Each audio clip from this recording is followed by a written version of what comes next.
There is a moment that comes quietly, usually somewhere in the 50s, when you notice something has shifted. It is not dramatic.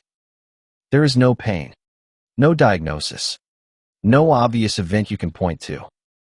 But the stairs feel slightly steeper than they used to. The afternoon energy dip arrives a little earlier. The recovery from a day of physical work takes a little longer. And if you are honest, there is a question that occasionally surfaces, usually late at night or in those quiet moments alone. How much of this is inevitable? How much is simply aging? And how much might be something else entirely? Most people never ask that second question.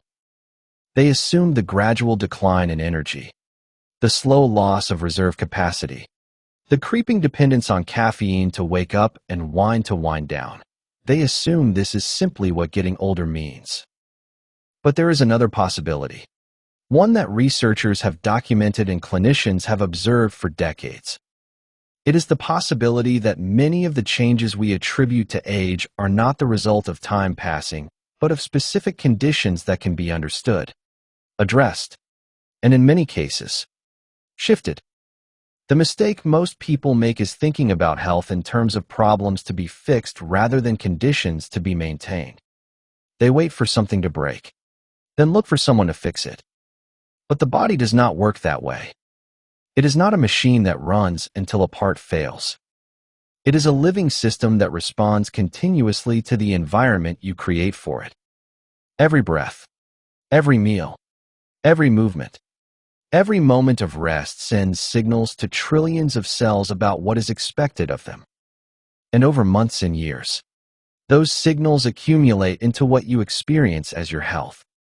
What you may not have been told is that many of the most important signals are under your control.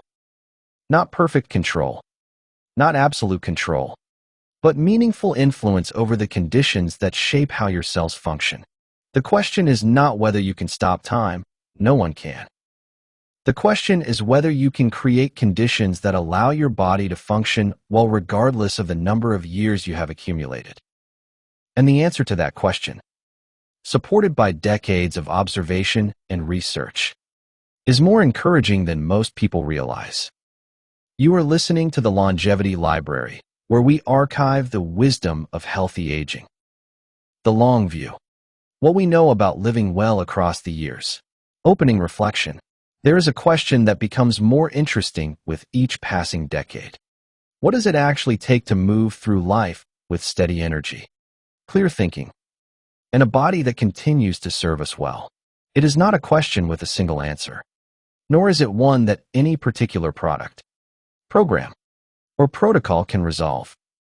But it is a question worth considering carefully, because the way we answer it shapes the choices we make day after day, year after year. If you were to gather the observations of researchers who have spent decades studying human health, if you were to read the population studies that track thousands of people across entire lifetimes, if you were to sit with clinicians who have watched patients make changes and noted what actually works over the long term, certain patterns would emerge. Not guarantees, not promises, but patterns, tendencies, observations about what tends to go well and what tends to go less well as the years accumulate. This is what we will explore together. Not a list of rules to follow or a regimen to adopt, but a way of thinking about the body and its needs that might inform the choices you make in your own life. The goal is not perfection. The goal is understanding, because understanding allows us to make decisions that are our own, based on something deeper than passing trends or momentary enthusiasm. The body as a collection of cells. Let us begin with a simple observation that is easy to forget. The human body is composed of trillions of individual cells. Each of these cells is a living unit with its own needs, its own metabolism, its own life cycle. When we speak of heart health or brain health or muscle health, we are really speaking about the health of countless individual cells working together. This perspective matters because it shifts our thinking. When we understand that every organ is a community of cells, we start to ask different questions. What does each cell need to function well? What supports its work? What interferes with it? Cells require energy to do their jobs. They generate this energy through chemical processes that convert the food we eat and the oxygen we breathe into a form they can use. This is not abstract biochemistry happening somewhere deep inside the body. It is the fundamental activity of life itself, occurring in every tissue, every moment. The efficiency of this energy production determines how well cells can perform their specific tasks. Heart muscle cells need energy to contract and relax in a steady rhythm. Brain cells need energy to maintain the electrical activity that underlies thought and memory. Immune cells need energy to identify and respond to threats. When cells have the resources they need, systems function smoothly. When resources are limited or something interferes with their work, function declines. This decline is not necessarily dramatic. It does not announce itself with obvious symptoms. It is more subtle, a gradual reduction in reserve capacity, a slight slowing of recovery, a marginal decrease in efficiency. Over years and decades, these small changes accumulate into what we recognize as aging. But here is the encouraging part. Much of this process is influenced by factors within our control. The resources cells need are not mysterious. They are well understood, and the conditions that support cellular function are also known. We do not need to master complex biology to make use of this knowledge. We only need to understand a few basic principles and consider how they might apply to our own lives. The central role of oxygen. Among all the resources cells require, oxygen is the most urgent. A person can live for weeks without food, days without water, but only minutes without oxygen. This alone suggests something about its importance. At the cellular level, oxygen determines how much energy a cell can produce from the fuel it receives.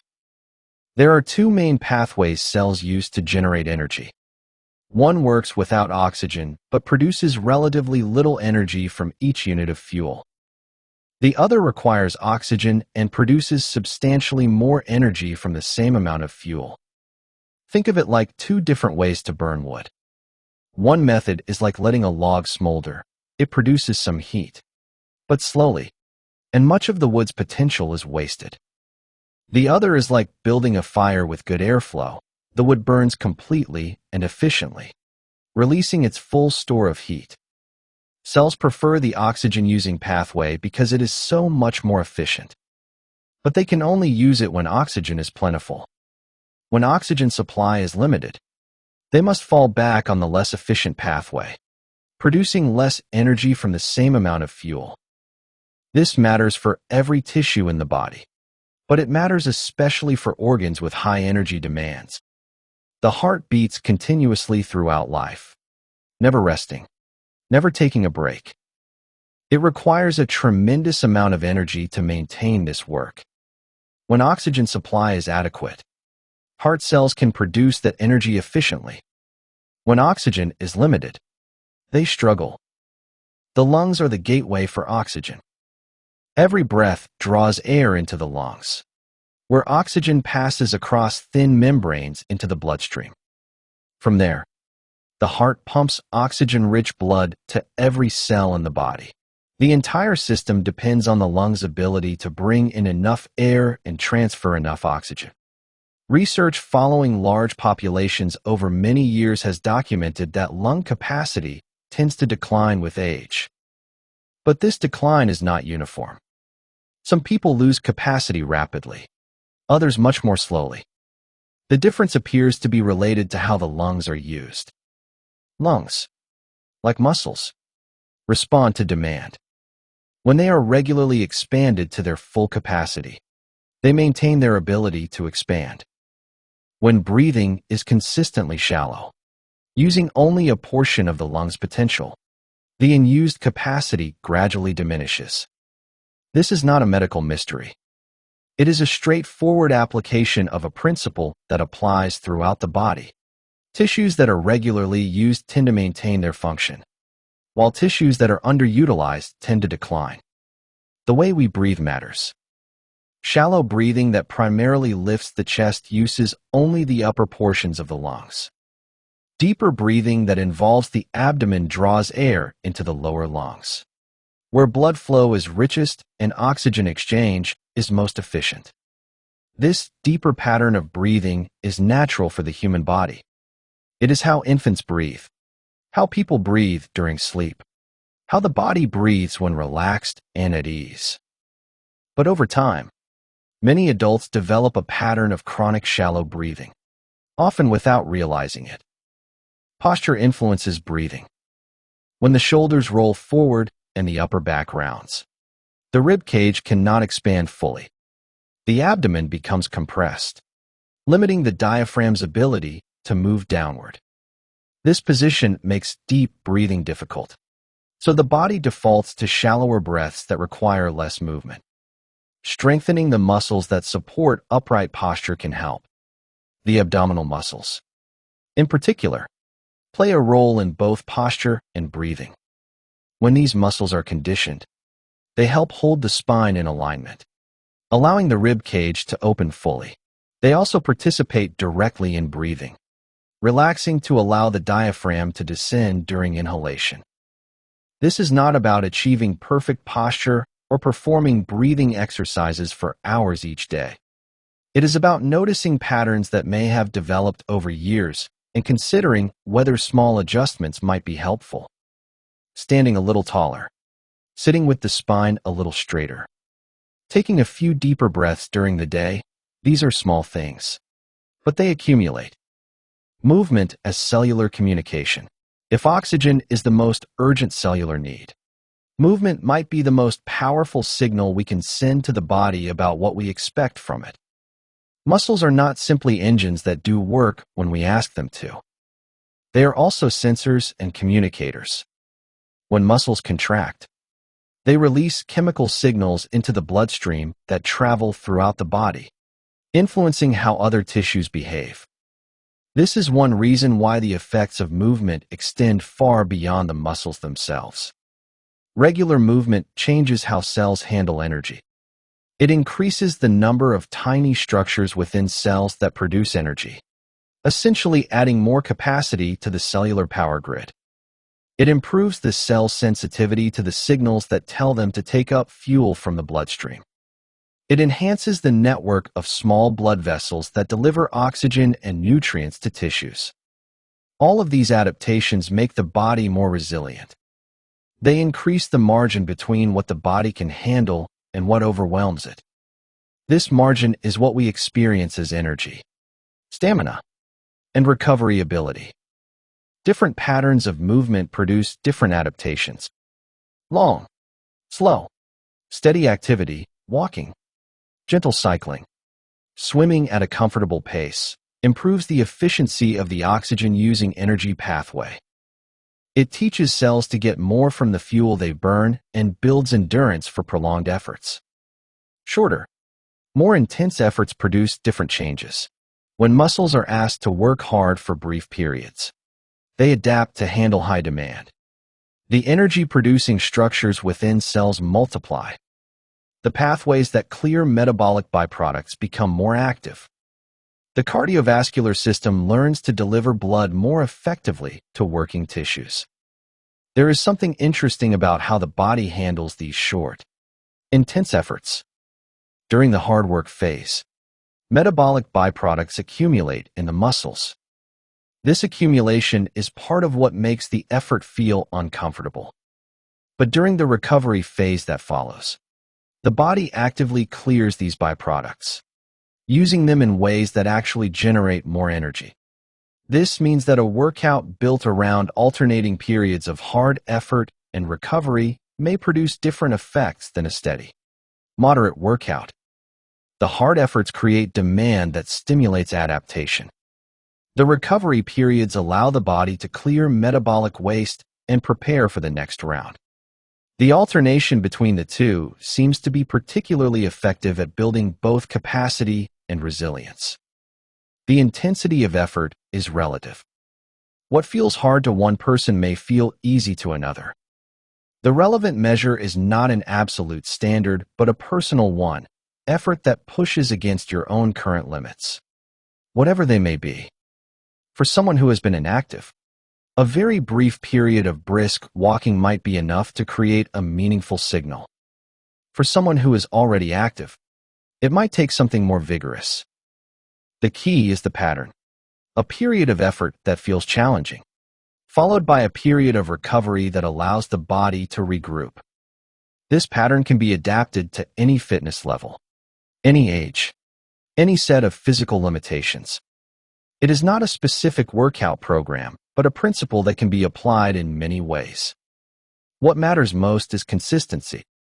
The body adapts to what it experiences regularly. A single intense session creates a brief spike in capacity that fades within days.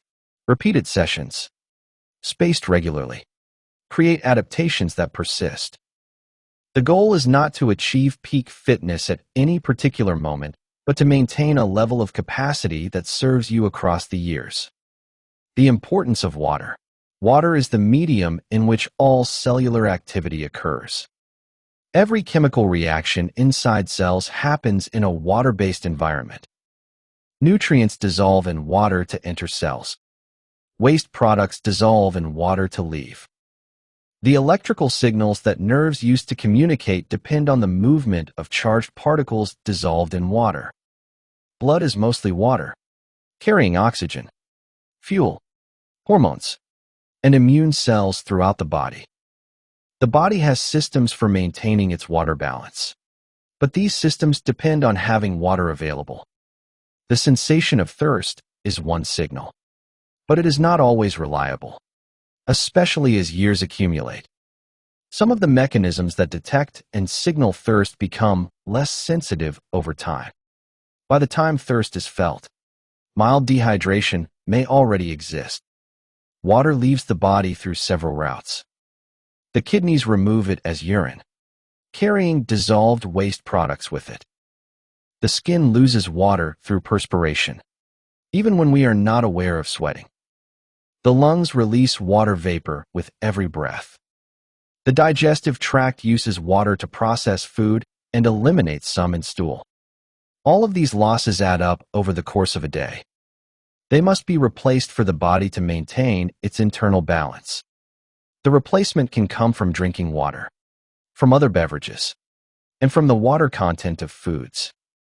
But the simplest and most direct source is water itself. When water intake is consistently inadequate, the body makes adjustments. It concentrates urine to conserve water. It reduces sweating. It pulls water from less critical tissues to maintain blood volume. These adjustments work up to a point, but they have consequences. Concentrated urine increases the risk of crystal formation in the kidneys. Reduced sweating impairs temperature regulation. Drawing water from tissues affects their function. The blood itself becomes thicker when water is scarce. Thicker blood flows less easily through small vessels, requiring more work from the heart to push it through the circulation. This is not a dramatic effect that would be noticeable from day to day, but over years, the cumulative load on the cardiovascular system may be meaningful. How water is consumed also matters.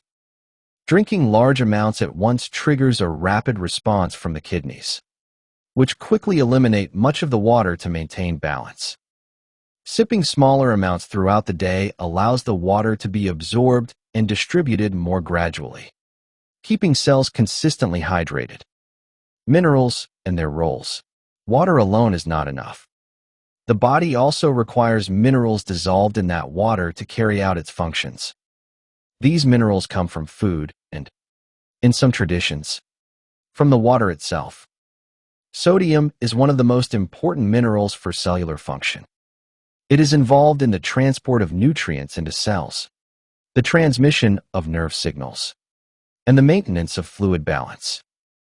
The relationship between sodium and water is intimate. Where sodium goes, water follows. This is why sodium is essential for hydration at the cellular level. But not all sodium is the same. The sodium found in whole, unprocessed salt comes alongside other minerals that are also important for the body. Natural salt deposits and evaporated seawater contain not just sodium chloride, but a range of minerals in small amounts. These include magnesium, potassium, calcium, and trace elements that the body uses in various ways. Refined table salt, by contrast, has been processed to remove most minerals other than sodium chloride. It provides sodium but lacks the accompanying minerals that work with sodium in the body. Some observers have suggested that this difference may be significant, that the body evolved with exposure to a range of minerals together and may handle them differently when they are separated. Magnesium deserves particular attention because of its many roles. It participates in hundreds of chemical reactions in the body, including those involved in energy production, nerve function, and muscle relaxation. For the heart specifically, magnesium helps counterbalance calcium. Where calcium stimulates contraction, magnesium supports relaxation. Both are necessary, and their balance matters. Magnesium also influences how cells handle water. It has an affinity for water, drawing it into cells where it is needed. This is one reason why adequate magnesium intake may support cellular hydration beyond what water alone can provide. Potassium is another essential mineral, found abundantly in fruits and vegetables. It works in opposition to sodium in some ways, helping to balance fluids and support normal blood pressure. The traditional human diet, before the era of processed foods, provided much more potassium relative to sodium than most modern diets do. These minerals do not work in isolation. They interact with each other, with water, with the proteins and fats that make up cell membranes. Their balance matters as much as their absolute amounts. This is why food sources of minerals, whole vegetables, fruits, legumes, and yes, unprocessed salt, may be more effective at supporting cellular function than isolated supplements. The question of fats and cholesterol. Few topics in nutrition have generated as much confusion as fats and cholesterol. For decades, dietary fat was portrayed as a primary enemy of heart health. Eggs were suspect. Butter was forbidden. Margarine was promoted as a healthier alternative. And through all of this, the rates of heart disease did not decline as expected. Over time, researchers began to question the assumptions behind these recommendations. They looked more closely at what cholesterol actually does in the body. They examined the evidence linking dietary fat to blood cholesterol. They compared outcomes in populations eating different types of diets. A more nuanced picture emerged. Cholesterol is not a toxin that the body accidentally produces. It is a substance the body deliberately makes and uses for essential functions. Cell membranes incorporate cholesterol to maintain their flexibility and integrity. The brain, which is rich in fats, contains significant amounts of cholesterol. Vitamin D is synthesized from cholesterol in the skin. Stress hormones and sex hormones are built on cholesterol foundations. The liver produces most of the cholesterol circulating in the bloodstream. It does this using raw materials derived from the diet, not just from fats, but from carbohydrates as well. In fact, the majority of cholesterol production is fueled by carbohydrates, not fats. This observation complicates the simple story that eating fat raises cholesterol. Cholesterol travels through the bloodstream packaged in particles called lipoproteins. These particles are often described as good or bad in popular discussions. But this oversimplification misses their actual functions. The lower density particles carry cholesterol from the liver to tissues throughout the body.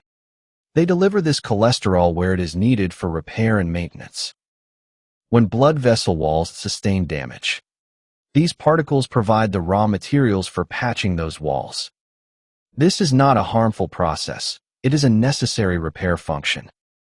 The higher density particles carry cholesterol away from tissues back to the liver, where it can be recycled or eliminated. They are part of the body's system for managing cholesterol distribution. Problems arise when blood vessel walls are repeatedly damaged and the repair process becomes chronic. In such situations, cholesterol-containing material can accumulate beneath the lining of the vessels, narrowing the space through which blood flows. This accumulation is what we call plaque. The plaque itself is evidence of an underlying issue, ongoing vessel wall damage. The cholesterol in the plaque is there because it was sent to repair that damage. Focusing solely on lowering cholesterol misses the more fundamental question. Why are the vessels being damaged in the first place? Potential sources of vessel damage include substances introduced from outside the body. Components of tobacco smoke can irritate vessel linings. Certain environmental toxins may have similar effects. Some researchers have suggested that chronic infections or imbalances in the microbial populations living in the body could also contribute. Dietary patterns may influence vessel health through multiple mechanisms. Meals that cause sharp spikes in blood sugar create temporary stress on blood vessels. Highly processed foods contain compounds that can promote inflammation. Excessive alcohol consumption has direct toxic effects on heart muscle and vessel linings. The traditional focus on dietary fat as the primary culprit appears, in light of current evidence, to have been misplaced.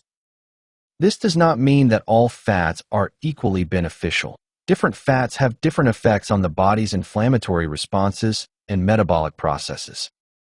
But it does suggest that the conversation about heart health needs to be broader than simply reducing fat intake. The wheat question.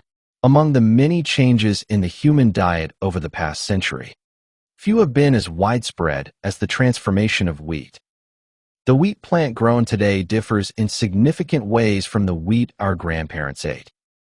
Traditional wheat varieties, cultivated for thousands of years, had protein structures that were relatively easy for the human digestive system to break down. These ancient wheats, einkorn, emmer, and others, required thorough grinding, long cooking, and active digestive enzymes to release their nutrients. Modern wheat varieties, developed through hybridization programs beginning in the mid-20th century, have protein structures that are more complex and resistant to breakdown. These changes were made to increase crop yields and improve baking properties, not with human digestion in mind. The result is that many people today consume wheat proteins that their digestive systems struggle to process fully. Partially digested fragments of these proteins can trigger immune responses in susceptible individuals. These responses range from mild and unnoticed to severe and debilitating. The timing of this dietary change coincides with an apparent increase in digestive complaints and inflammatory conditions. This does not prove causation. Many factors change during the same period. But it raises a question worth considering. Has a staple food that humans have eaten for millennia become, in its modern form, more difficult for some people to handle? For those who suspect they may have difficulty with modern wheat, a simple trial can provide information. Eliminating wheat completely for a period of several weeks, then reintroducing it while paying attention to how you feel, can reveal connections that are otherwise easy to miss. Changes in digestion, energy levels, joint comfort, skin condition, or mental clarity during the wheat-free period may indicate that wheat was affecting you in ways you had not recognized. Ancient wheat varieties like spelt and kamut are available for those who find they do better with wheat but want to avoid modern hybrids.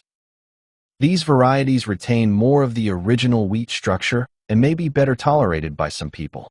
Sourdough fermentation, which uses naturally occurring bacteria and yeast to break down grains before baking, can also make wheat easier to digest by partially pre-digesting the proteins. The question of acid and alkaline.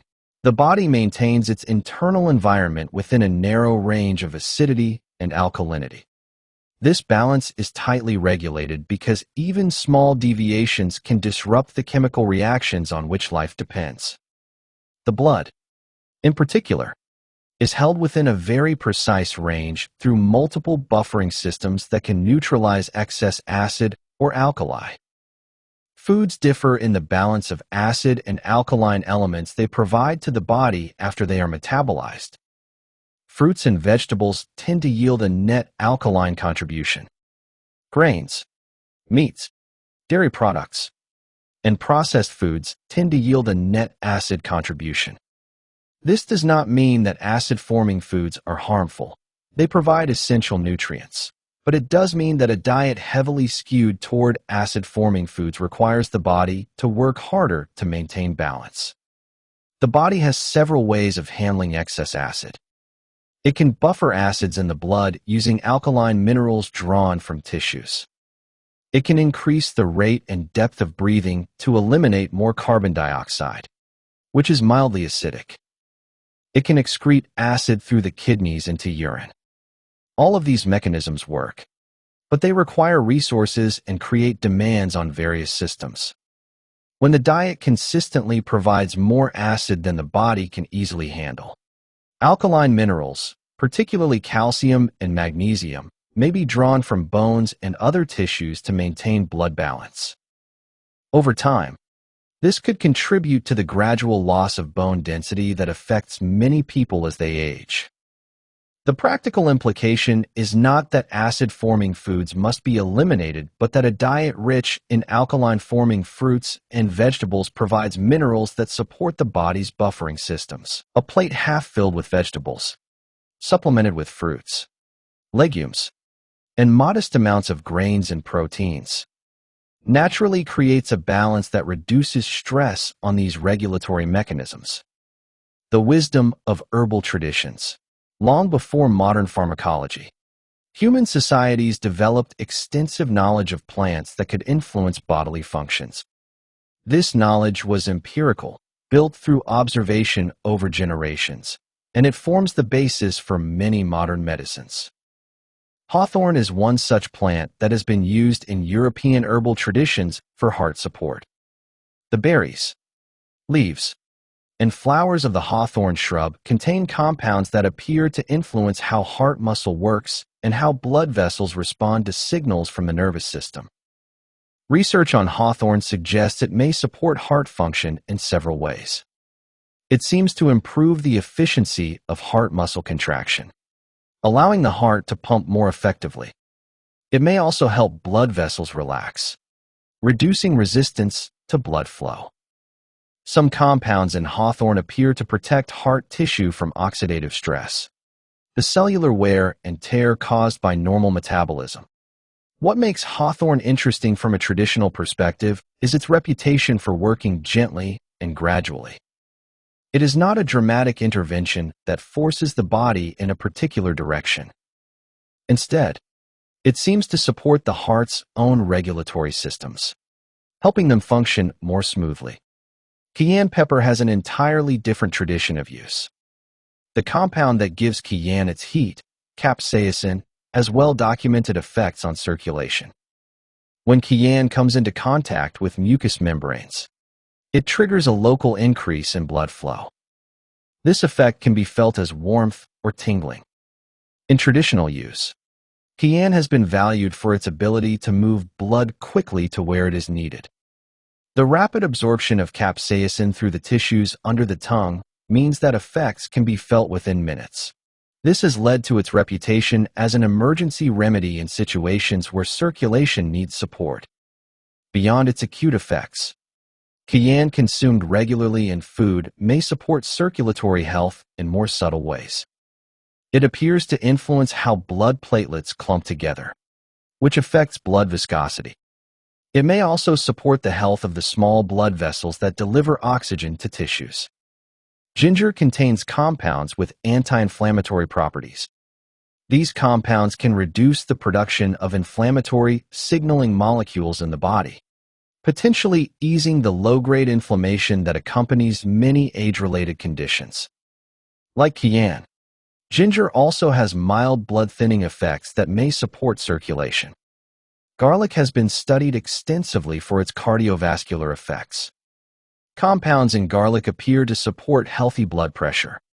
influence cholesterol metabolism, and reduce the tendency of blood to clot excessively. The effects are modest compared to pharmaceutical interventions, but they occur without the side effects that often accompany medications. Flax seeds, chia seeds, and walnuts provide plant-based omega-3 fatty acids. These fats are incorporated into cell membranes throughout the body, where they influence how cells respond to signals and how inflammatory processes are regulated. The omega-3s from plants differ slightly from those found in fish, but they provide similar benefits for cardiovascular health. The common thread in these herbal traditions is not that any single plant provides a complete solution.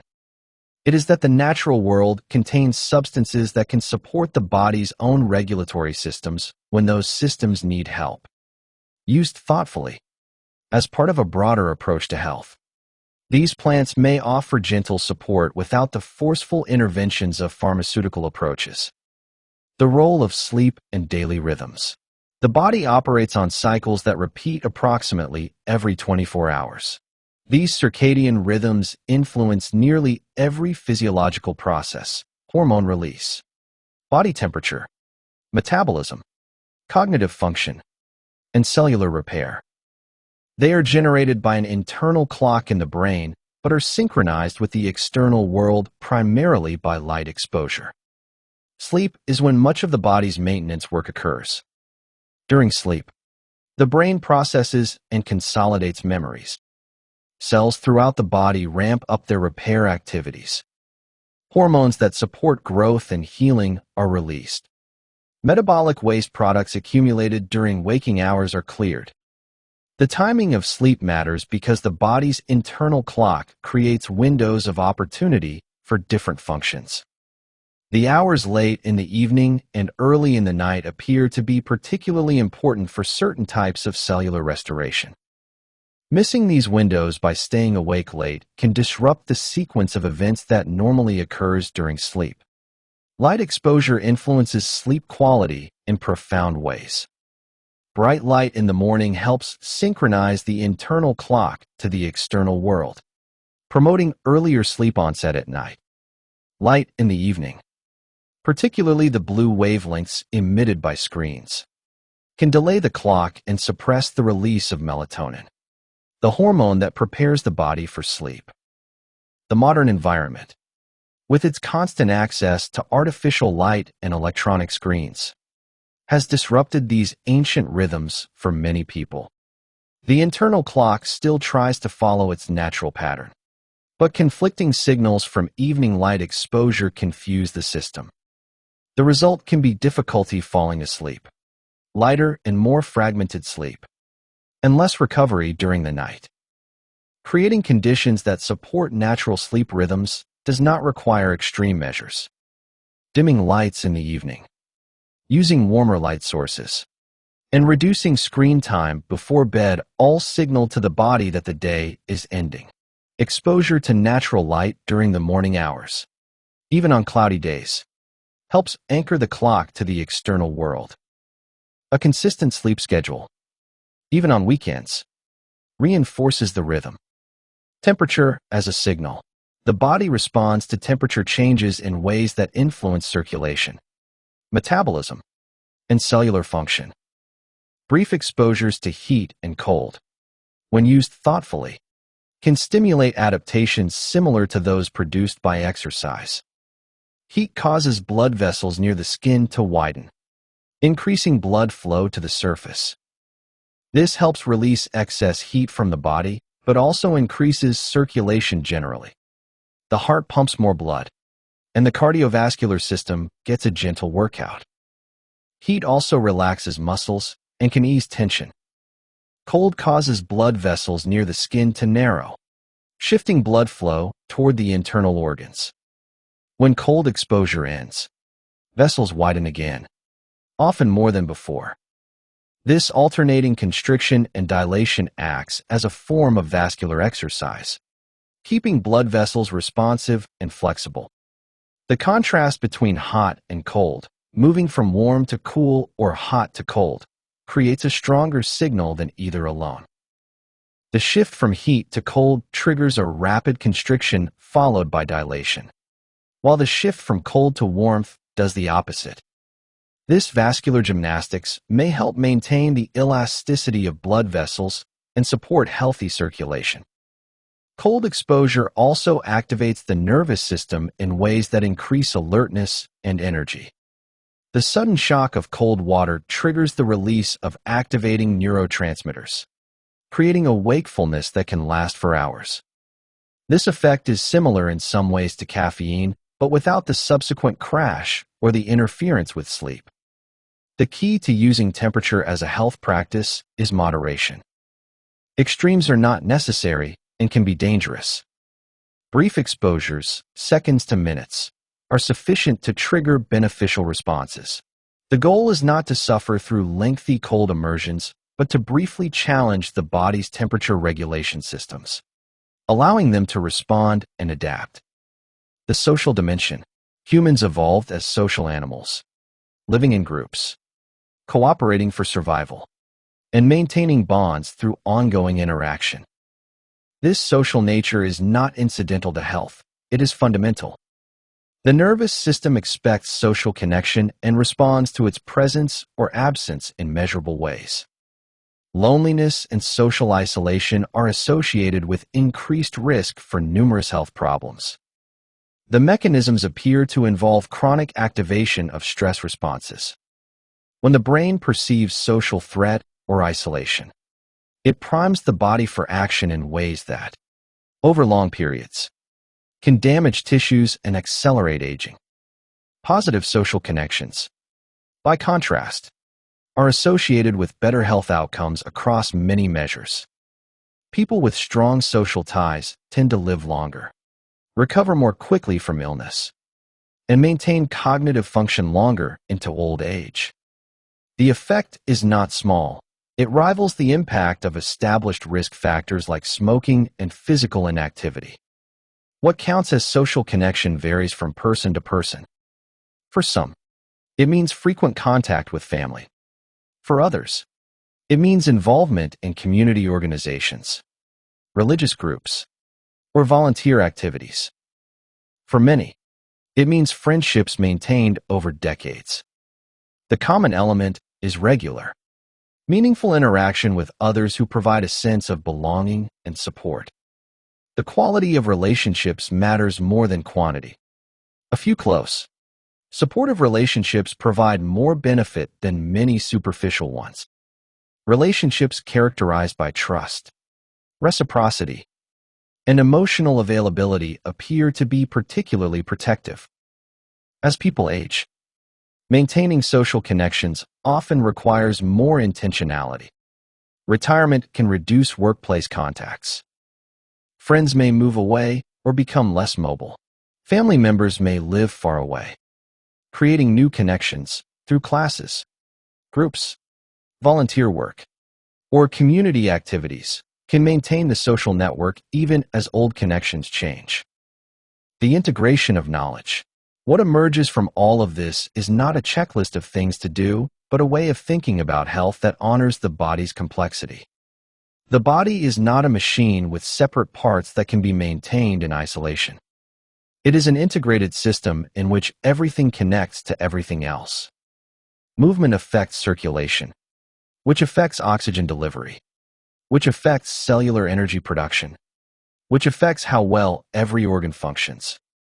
Hydration affects blood thickness, which affects how hard the heart works, which affects how much energy remains for other activities. Minerals affect nerve signals, which affect muscle function, which affects movement, which affects circulation. The foods we eat provide not just calories, but information, signals that tell cells whether to store energy or burn it, whether to build new tissues or conserve resources, whether to prepare for activity or rest. The timing of meals, the balance of nutrients, the quality of ingredients, all of these shape the signals cells receive. The environment we inhabit, the air we breathe, the light we see, the temperatures we experience, the people we interact with, provides additional signals that shape how our bodies function over time. These signals are not always obvious, but they accumulate, day after day, year after year, into the patterns we experience as health or disease. Understanding these connections does not require becoming an expert in all of them.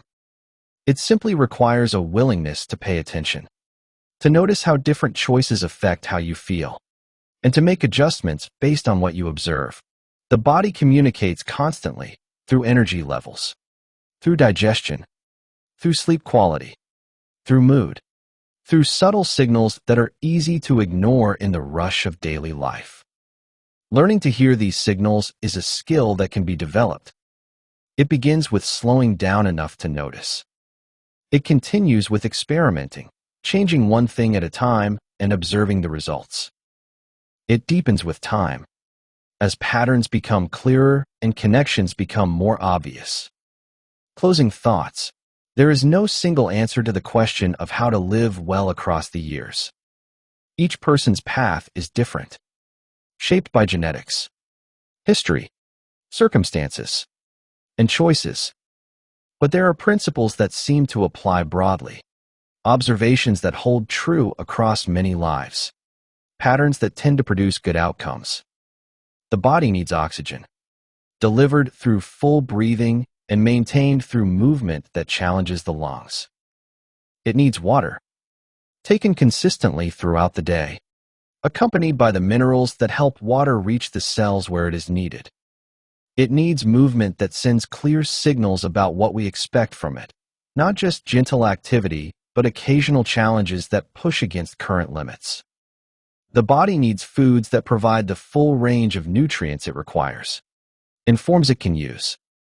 This means emphasizing whole plant foods, vegetables, fruits, legumes, nuts, seeds that come packaged with fiber, minerals, and the countless compounds that support cellular function.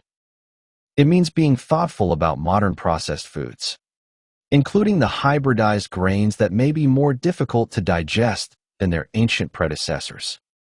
The body needs rest, time to match its internal rhythms, with darkness and quiet that allow repair processes to proceed fully. It needs the gentle stress of temperature change, keeping blood vessels responsive and circulation active. It needs the profound support of social connection, the knowledge that we are not alone, that others care about us and we about them. None of these needs are absolute requirements that must be met perfectly every day. The body is resilient, capable of handling occasional departures from ideal conditions. But over the long arc of a life, the pattern matters. Consistent choices, repeated thousands of times, shape the trajectory of aging in ways that no single intervention can match. The goal is not perfection. The goal is understanding, enough understanding to make choices that feel right for you, based on something deeper than fleeting trends or momentary enthusiasm. The goal is to move through life with enough awareness to notice what serves you well and what does not, and enough flexibility to adjust as you learn. This is not a prescription. It is an invitation to think about your own life, your own body, your own choices, in light of what careful observers have noticed about how human beings flourish across the years. What you do with that invitation is entirely your own. So here is what matters most. The body you inhabit is not static. It is not a fixed object slowly wearing down with use. It is a living system, constantly rebuilding itself from the materials you provide and the signals you send.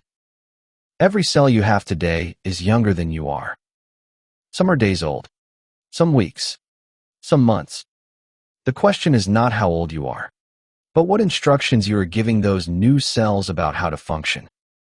The conditions we have explored, the oxygen you breathe, the water you drink, the movement you do, the food you eat, the rest you take, the connections you maintain. These are not medical treatments for people who are already sick. They are the fundamental inputs that every cell requires to do its job. When those inputs are present, the body knows what to do. It has known for millions of years. If this conversation has stirred something in you, a question about your own patterns, a curiosity about what might shift if you paid attention differently, we would welcome your thoughts in the comments. What you have learned, what you wonder about, what you might explore further. This is not about getting it right. It is about staying curious. There are other conversations in this library, other explorations of what it means to live well across the years. If you would like to continue with us, consider subscribing so you do not miss them. This is the Longevity Library. Listen, learn, and live longer.